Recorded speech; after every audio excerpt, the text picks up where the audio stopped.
Got a stubborn mark on your carpet?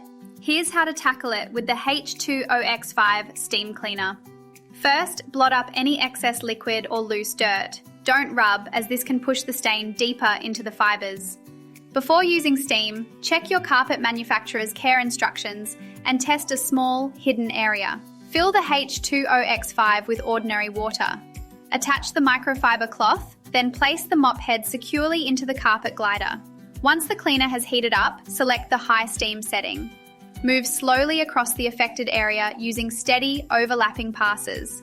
Keep the mop moving and never leave it standing in one spot.